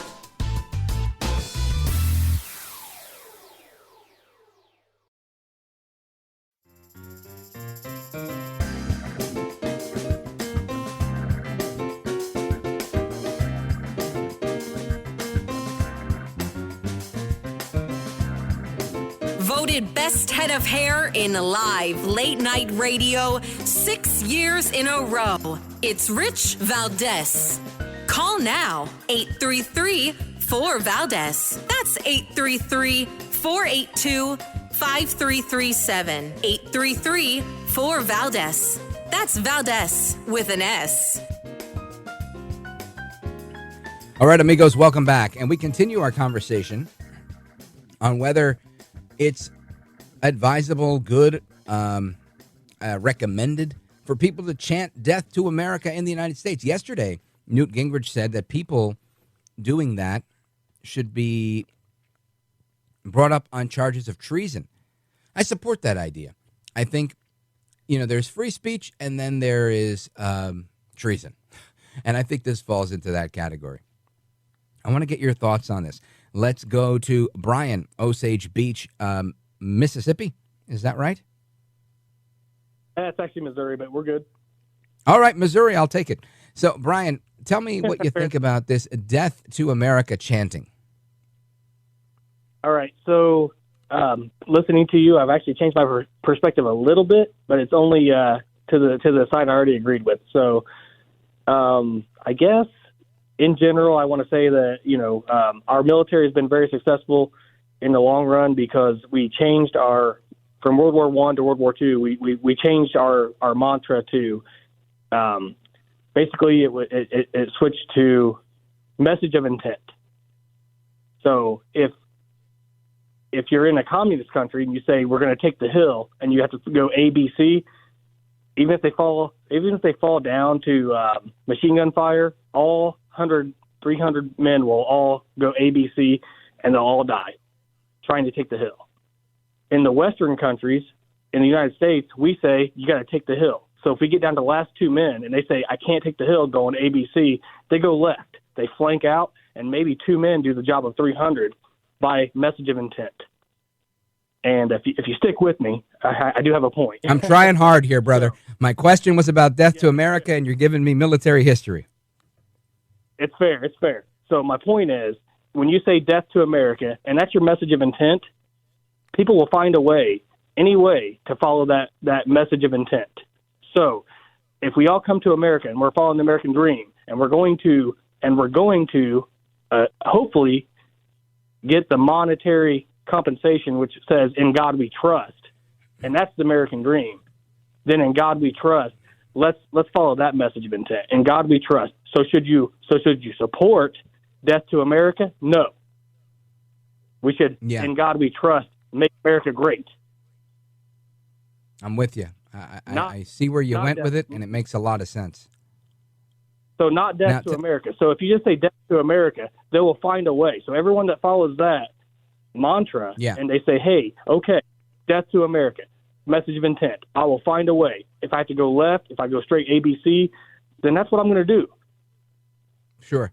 Now tell me about your thoughts on people that are supportive of both Israel and Palestine and their coexistence, because I think that's probably the majority of people say, look, I want the killing to end. I want the Palestinians to be safe and sound and well. I want the Israelis to be safe and sound and well. And that's why so many people are constantly talking about a two-state solution. What are your thoughts on that?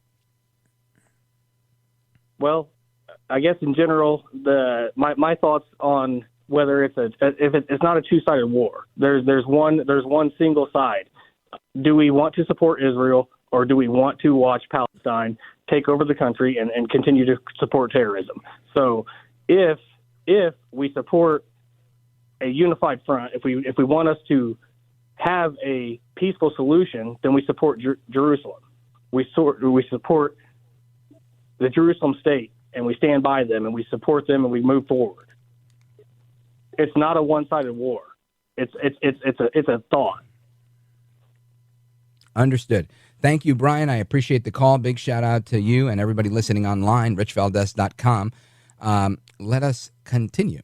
I want to go to Dan Berry. Actually, no, I'm sorry. The next one in line is Donna, Fort Wayne, Indiana, also streaming tonight. And I just want to make a quick plug for streaming. Everybody should be prepared to stream at any time. You never know when the show might be preempted because of a sporting event or special programming or anything like that. And if you don't want to miss the show, you can stream it live from your cell phone, from your computer, from anywhere you can stream. richvaldez.com. You hit the listen live button and you're in. And once the show's over, you can hear yesterday's show. You could hear any of our archived programs. You can get them all there for free without even subscribing or anything. So just always have that as a handy-dandy option. All right, let's go to Donna, streaming tonight, richvaldez.com. Go right ahead. Hello, Rich. I'm glad you're on the air. I like listening to everybody's points of view. I really don't like listening to negativity points of view from people screaming death to America. Yeah, Come on. me either. They don't like it here. Why are they here? Right. Well, yeah. See, and I think that's part of the issue, and that's always like the knee-jerk reaction is if you don't like it, go back to your country or go here or go there. But the whole point of them coming here is to change, right? To impose. They talk about how they don't like colonizers and whatnot, but in many ways, that it's the same root, right? They're here to bring a new message to this country, a new way of doing business, a new course of action, and they think that that's okay. And listen, they're entitled to try, right? I mean, that's everybody's goal, to proselytize for what they believe in. Ultimately, I think I agree, like I said earlier, with former Speaker Newt Gingrich, where I think things like this are, while it is free speech, and I don't want to be taken out of context, I do believe that is free speech. Hate speech is free speech. But I do believe when there is a legitimate threat, or what they call the fighting words doctrine, which has been reviewed by the Supreme Court, I think this is something that we should look at and make sure that isn't happening in some of these instances, because it goes beyond critique and criticism of the administration and our country and our history to perceived threat. And that's where I think we have to draw the line, and we have to be cognizant that we're not crossing that line. So it's something I think that we should look at for sure. Oh, absolutely. But when we're in the middle of a Congress war, per se, who are only looking for constituents to look their way, we are put in a position where we don't actually have any rights, per se. Everything that is dedicated to them is automatically okay. So, yeah, I agree. I think, I don't want to interrupt you, but I just want to say I think you're right in what you're saying, that I think flag burning should be a crime. I know the Supreme Court has said, look, you're allowed to burn it. That's free speech. It is what it is. I wish that wouldn't have been the case, just like I wished Roe versus Wade wouldn't have been the case, and it took 50 years to overturn that. So I'm wondering and hopeful that maybe one day we'll be able to say, look, you're allowed to make a lot of political statements, but one of which is not burning the flag or chanting death to America. I think that would be a good thing. But I don't want to legislate things, right? You can't legislate morality. You've got to teach people to do the right thing. And I think that's why you and me are abhorred by this stuff, because ultimately we love our country. And I always say, you either love this country or you don't. You either love liberty or you don't. And it's that simple. We're going to get to the rest of your calls and the rest of this audio straight ahead, folks. It's Open Phone America with me, Rich Valdez, America at Night. Looking forward to the rest of the conversation. Don't go anywhere.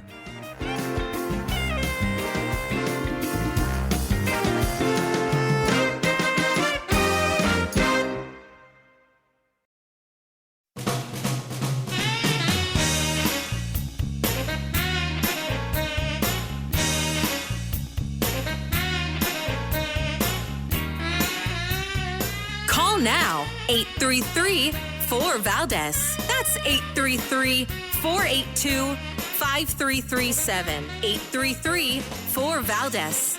That's Valdez with an S.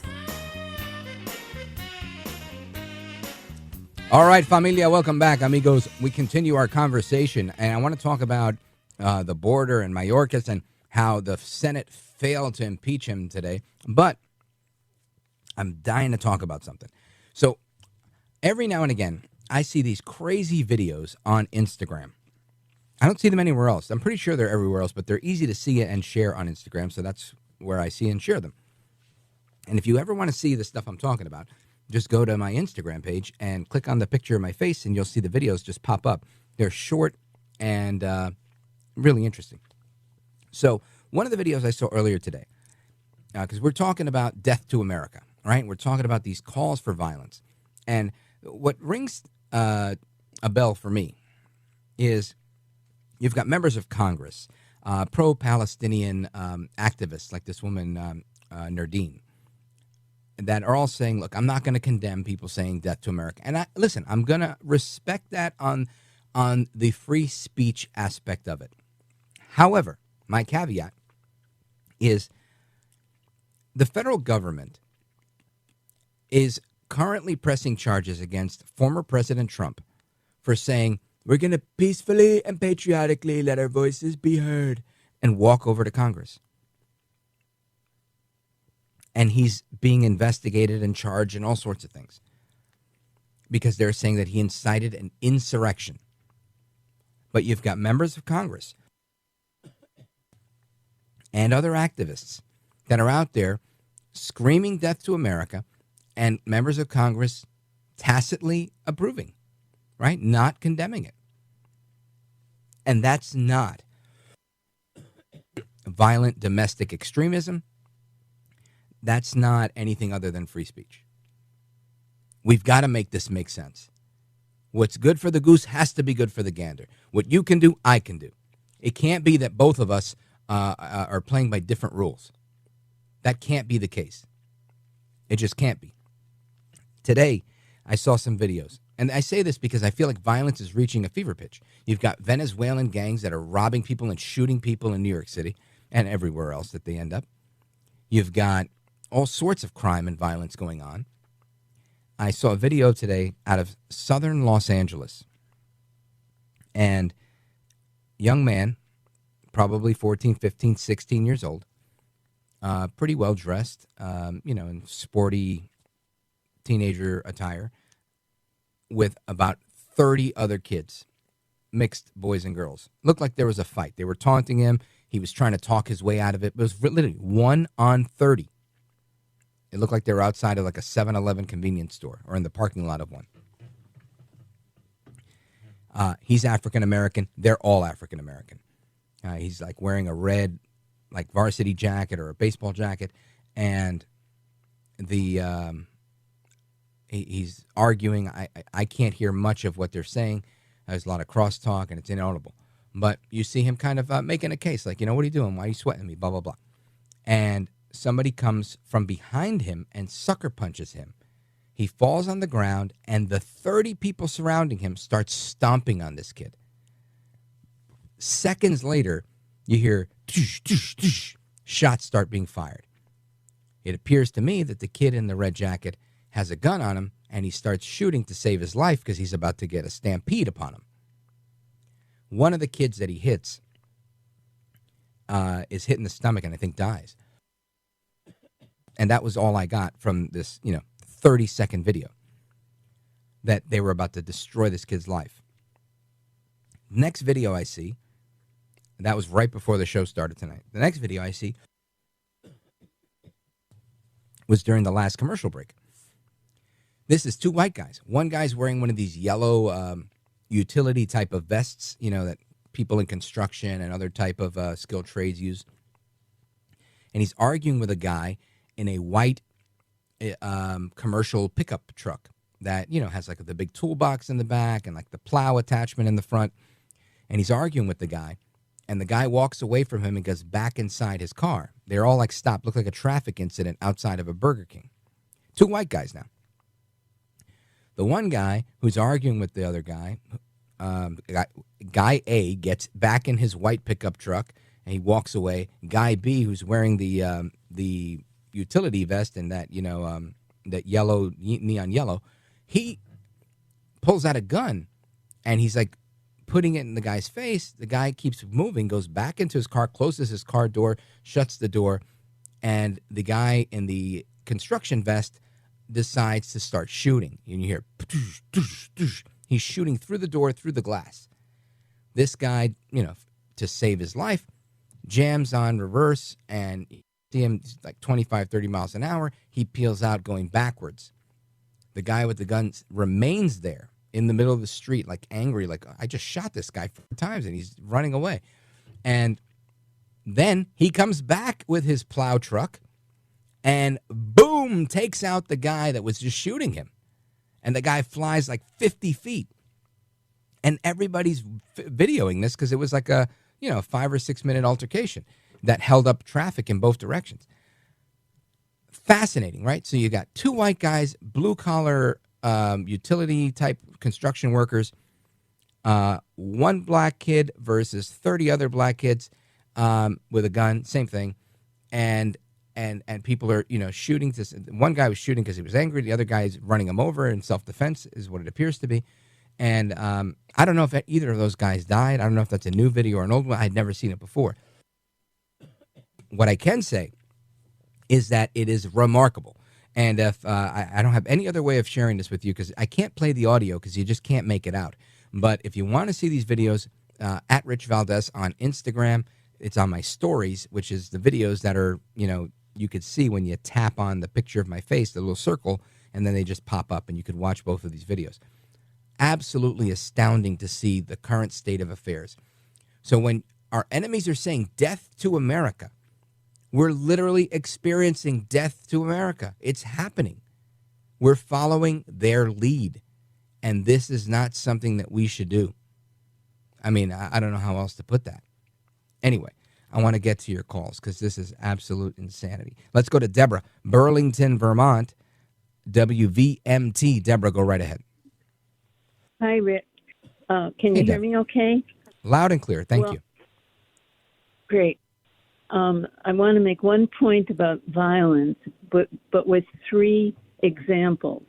Sure. The first example is in the 50s with the communist condemnation by the McCarthy hearings.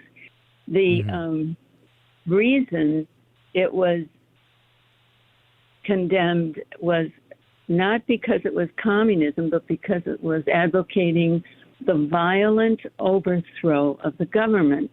Now, I think that's written in the law, that is not legal. Yeah, it's an insurrection. To violent overthrow. Okay, so that's in the 50s. Then we have the January 6th with, I don't know, I haven't followed it closely enough to know if the people who have been arrested and convicted and the people who are still being pursued, if they all advocated violence, and Osama did, clearly, and if they advocate and I don't think they were advocating the violent overthrow of the government so much as a protest about a certain aspect of government. Right. And then the third example would be these people who are saying death to America, which sounds pretty violent. Right. And it sounds illegal to me. And it's funny, Deborah, not funny, not funny, haha, is that this is exactly what I'm talking about. So it seems to me that it's somehow okay for the pro-Hamas crowd to call for death to America, which, in my opinion, like yours, could be a violent overthrow of the country.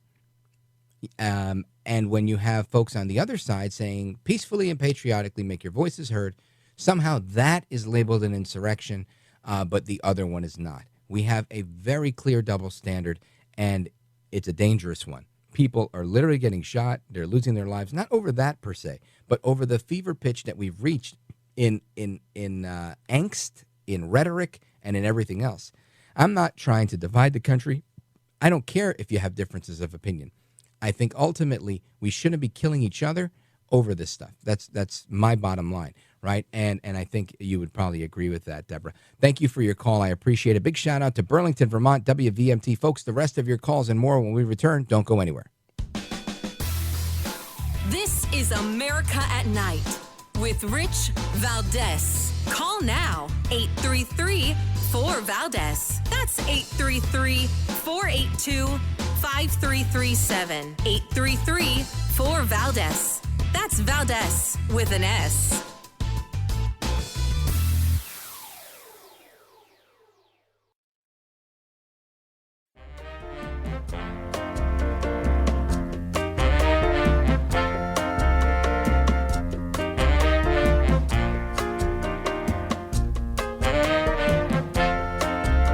This is America.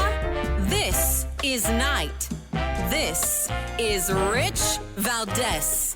Call now, 833-4VALDEZ. That's 833-482-5337. 833-4VALDEZ. That's Valdez with an S. What we just witnessed was a travesty.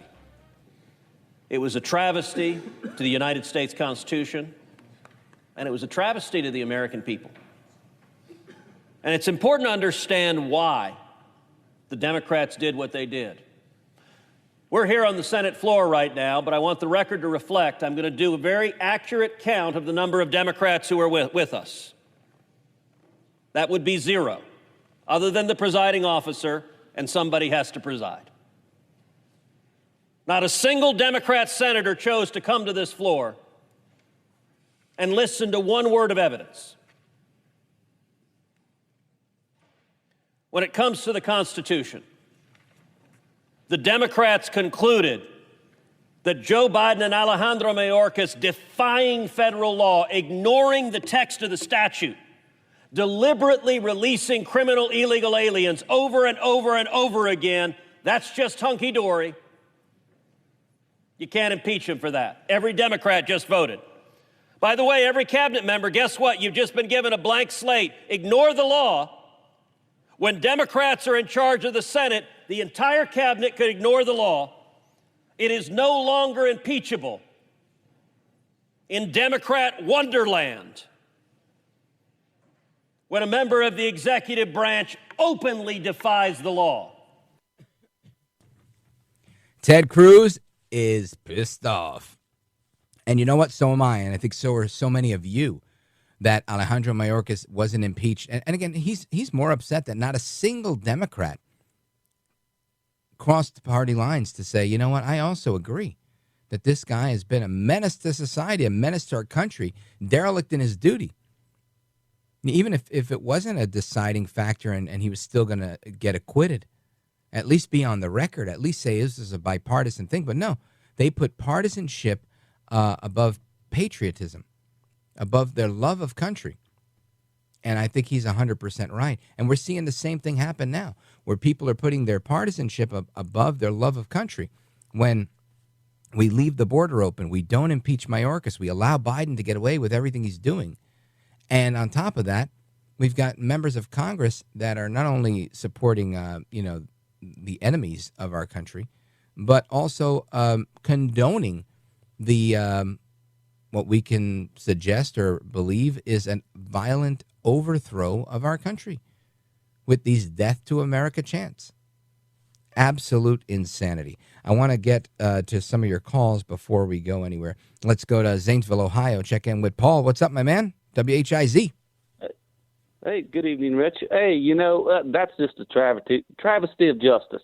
That's what that is. I mean, I hope I'm right in my term there, but that's just crazy what they've done and everything. But I would like to allude to something you talked about earlier when Iran tells Israel that if you think that was bad, wait till the next one. I think I heard something like that. I didn't hear a whole lot on it, about what they had said. Do you want more? To elaborate a little bit and tell me. Yeah. And what do you think Joe Biden would do if they did do something like that? And that's my question for you tonight, Rich. I love your opinions, and go on. I'd like to hear you.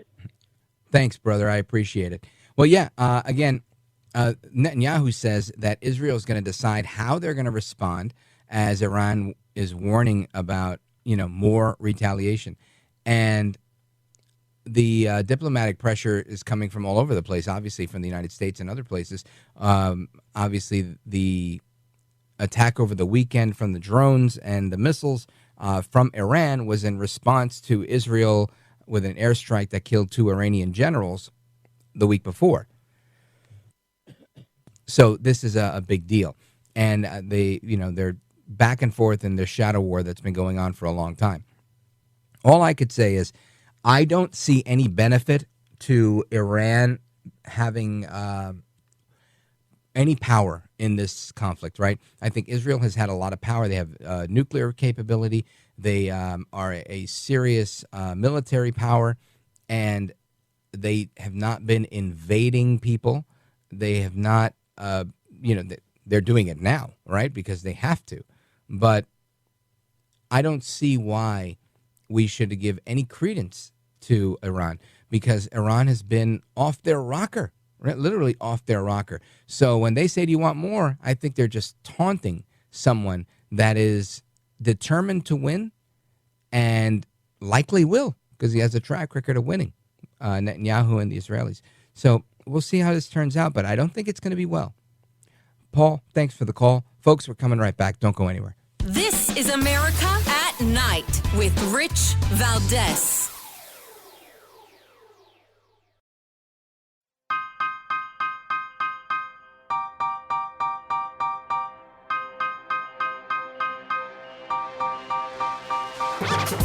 This is America at Night with Rich Valdez. All right, America, welcome back. We continue with our calls. Jim in Danbury, Connecticut, WLAD. What are your thoughts on the Chinese? Rich, well, thank you for keeping alive the tradition that goes as far back, I think, to Larry King. That's all I've been listening to this show. I just have 2 points to make. Number one, I'm not comfortable with the technology the Chinese are learning in our schools because they haven't exactly proven to be our friends. And secondly, you may feel you have the right to say that's America. That's to America. I say you don't. And if you're that unhappy, please, brother, let me be the first one to pay for your plane ticket, and you can get the heck out of here. Yeah, I'm with you, Jim. Totally with you. I love that. God bless you for that. Let's continue. Where do we go? Diane, Chicago, WGN. What are your thoughts on Michael Cohen and the Trump trial? Hi, Rich. Thank you. I have other opinions on all these other things, too, but I just didn't have a chance to hear it because I don't get it till 1 a.m. You get the idea. Okay. I looked up a little more of that. I want to sort of backpedal of what I said yesterday about the demeanor of Trump. I'm thinking that it might be a strategy or it might be just the true thing that he doesn't know much about the law because he didn't know about striking. He said he could have unlimited strikes of the jury. And, of course, that's not how it is. But that shows that he doesn't have knowledge of the law, which is fine. But he always loved lawyers and had them around him. But Michael Cohen was not the most brilliant lawyer, but he also knew what side his bread was buttered on with Trump. And he said he'd take a bullet for Trump. So he was that extremely loyal guy that Trump likes. But on the other hand, the flaw in Trump is that he does know how to manipulate people. And he knew that this lawyer would do his bidding. In other words, he knew that whoever this loyal person is going to get. So you're saying Michael Cohen? Situation. Pardon me? I'm trying to follow you. You're saying Michael Cohen? No, Trump knew Michael Cohen, his personality. But he also wanted lawyers around him, and he also knew Cohen was a lawyer. But see, in New York, in those days and all that, I mean, not in those days, it's in 2016 we're talking, but New York mentality is, when somebody's really like the billionaire and sort of so well known for so long, there's a certain type of loyalty they have. Well, I think all lawyers are kind of beholden to their client in that regard. And Diane, you took so long, we can't get Frank and Evergreen on. Frank, I'm sorry. I went overtime with Diane. I promise you we're going to get you on tomorrow. Let's try and get Frank on very early on in the program. K-O-F-I. Anyway, Rich Valdez, I'm coming at you tomorrow. Forgive me, running out of time today. Too much to talk about, not enough time. Hasta la próxima. Take care, good night, and God bless you, America. I am Rich Valdez.